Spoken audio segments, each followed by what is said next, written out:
I have to confess that in recent weeks, I've been feeling strong pangs of nostalgia regarding Dragon Age as a setting. I've been rereading and catching up on so much of the lore, and acquainting myself with still newer things I wasn't familiar with, and this has all led me to begin a new playthrough of Dragon Age Inquisition, after years of not touching it. But I didn't really want to talk about my stroll down memory lane, or the nostalgia I'm feeling. Rather, I wanted to talk about some of the intricacies and difficulties of the Dragon Age franchise, and the enormous challenge the next iteration of Dragon Age will face. And I'll try to keep this as spoiler-free as possible for those who've never played Dragon Age, but are nonetheless interested in what I have to say. But to begin with, let me just say that Dragon Age is a true old-school BioWare creation, and Thedas is an absolutely fascinating world filled with incredible lore and history, and that's always been its strongest draw. The many cultures, the history, and the many different interpretations of that history, and the desire to tie them all together in order to make sense of it all, really makes the Dragon Age setting what it is. That's always been the greatest strength of Dragon Age, and I think most aficionados of Dragon Age would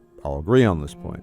But where opinions differ is on the different individual games that have been released, and thus far there have been 3 games in total: Dragon Age Origins, Dragon Age 2, and Dragon Age Inquisition, with a 4th game slated for release at some time in the future called Dragon Age Dreadwolf. One of the main reasons for the diversity of opinions on the differing titles is that BioWare long ago decided that each tale told in the Dragon Age universe would be that of a single journey of one particular character, as opposed to something like Mass Effect, which was a trilogy with a recurring protagonist, Commander Shepard. This in itself is somewhat unconventional, as typically, in the RPG world, people like to at least have a nice trilogy with a returning protagonist. But there's also something that's even more important to all of this, and that is structure and setup of the game.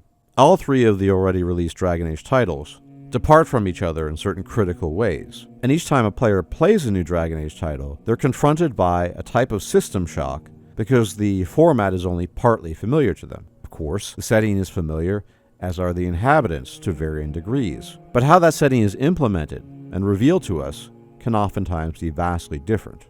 Beginning with Dragon Age Origins, you play as a character whose background you can choose, which further ties into the race you play, as well as class to some lesser degree. And the choice of background has important and interesting interactions later on in the game. Dragon Age Origins also uses an older RPG pause and play style for the combat mechanics, which makes sense, given that it was released in 2009 and built upon tried and true RPG mechanics of old that worked well, but also were meant to appeal to an older audience. The combat, although fun, is noticeably slower than that of the combat in the games that follow it, and indeed at the time, no one would have imagined that it could have been different. Some things that were present in Dragon Age Origins have remained a constant to this day, namely the importance of party banter and character interaction, which is a hallmark of BioWare games, and has withstood the test of time, as possibly the most beloved feature of the Dragon Age series. But perhaps more important than anything else, the individual story of the character varies greatly between the Dragon Age titles, something that took many by surprise when Dragon Age 2 was released. Rather than playing as a Grey Warden, as many had anticipated,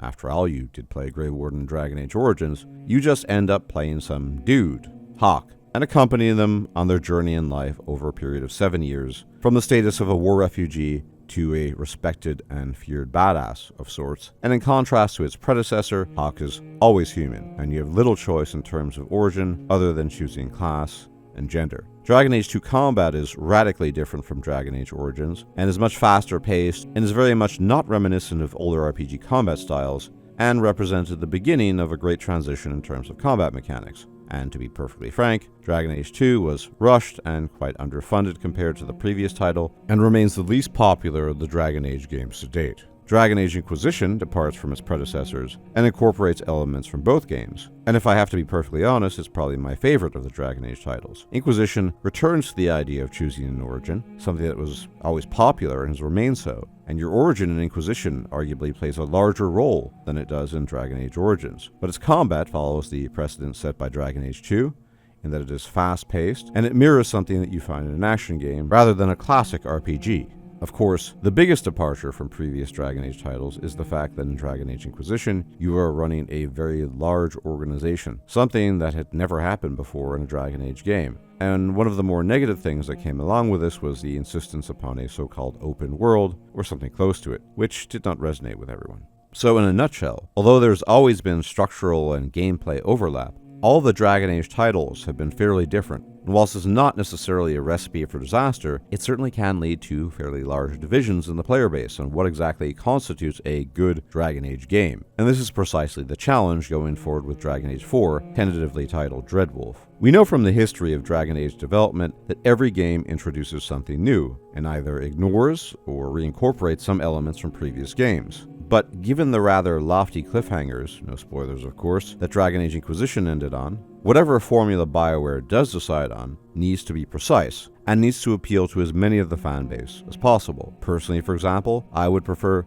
less open world and more streamlined areas with greater detail. But there are others who disagree with this. The extreme diversity of game elements in the past has led to somewhat extreme divisions in the present. All this said, I am very curious and fairly excited to see what happens in the next Dragon Age game, and above all to see how it happens, given what I've discussed prior. Do any of you have interest in Dragon Age, and are you looking forward to the next title? What do you think might be some outstanding issues that the next Dragon Age game might face? And what in your opinion will make or break the game? As always, thank you for tuning in. Please leave a like, share, comment, and subscribe, as it really helps out the channel, and I'll check you out later. Take care.